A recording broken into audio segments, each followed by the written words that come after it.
are good to go. So, Uncorked is the story of one man who wants to be a sommelier, which I didn't know this before. There's apparently an expert on wine.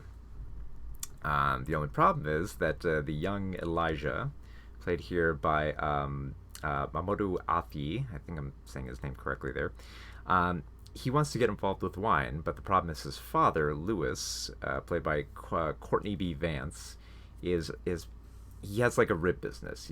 He has an amazing rib restaurant, and he wants to open up a second one, and he's hoping that his son will take over for him. But his son has different ideas. He's really into wine. He proves that he knows his stuff. He's studied up on it, and he wants to be a sommelier. The only problem with that is that in order to do that, he has to, A, save up a lot of money to go to school for it, and B, he has to take an extremely hard test in order to pass and in order to become a sommelier. Now, his family, some of his family tries to be supportive of him. Some of them don't quite understand what he's doing, and so he's kind of like in this kind of like struggle where he feels a little bit alone. He has a girlfriend that he loves and kind of supports him as he studies and keeps going, but his dad kind of feels not quite like his father doesn't quite seem like he hates him being a sommelier, but more kind of like he's disappointed just a little bit, just to the point where he's not quite going to address his son, and so it kind of like deeply affects him there.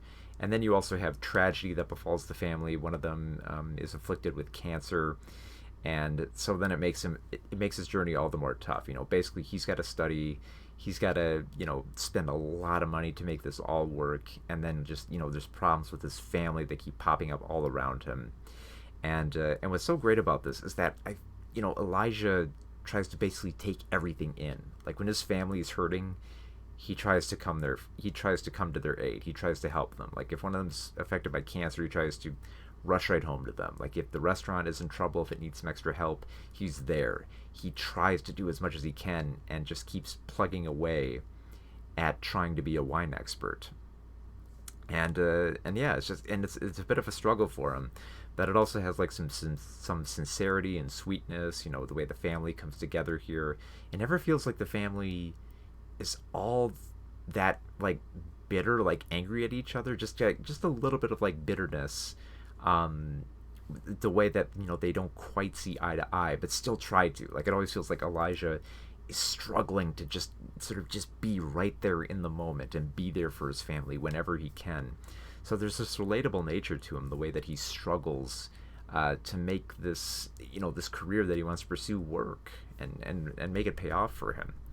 And it's a film that's filled with like with tragedy and great warmth and struggle, and you can feel like just how tough it is to study up on something like this, and also feel like the outside weight from your family and from other people who either succeed better at the thing you do, or people who are in a much different profession who don't quite understand what you do, where you don't quite feel like you connect with as many people with this passion that you want to be a part of your life.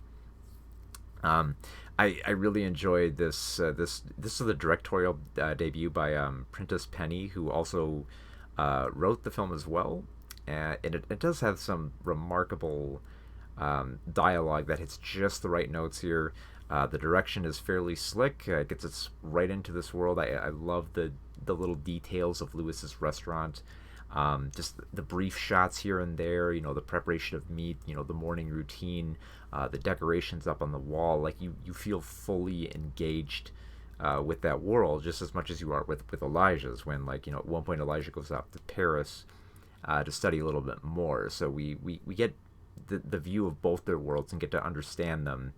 That when like it feels like they connect eye to eye like a few times, but like Elijah has to do a lot of the pulling there, and the few times they do, it is so sweet, and you relish those moments in the film where just like a father and a son can connect when it doesn't quite feel like they can most of the time.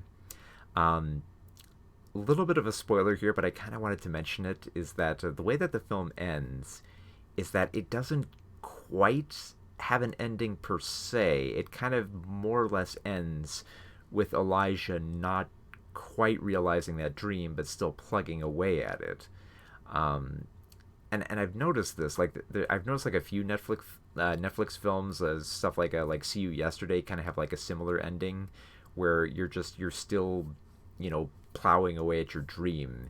When it seems impossible, when it seems like defeat just keeps coming your way, but within Uncorked, like Elijah just keeps going, and it ends with kind of like on a bit of like an ambiguous note about whether or not Elijah will one day become a wine expert, or if he'll just keep struggling for the rest of his life. And it's a very interesting way to end a film like that, to show that the struggle is still there and that a happy ending might not come, but that you have to still kind of fight for it. Like, as even if Elijah doesn't pass, he still has his family who he mostly sees eye to eye with, and he still has his passion. He still loves, the studying of wine, and his family is there for him as well. So like it's very bittersweet but encouraging at the same time as well. So I absolutely adored this film. So for Uncorked, 4 out of 5 stars.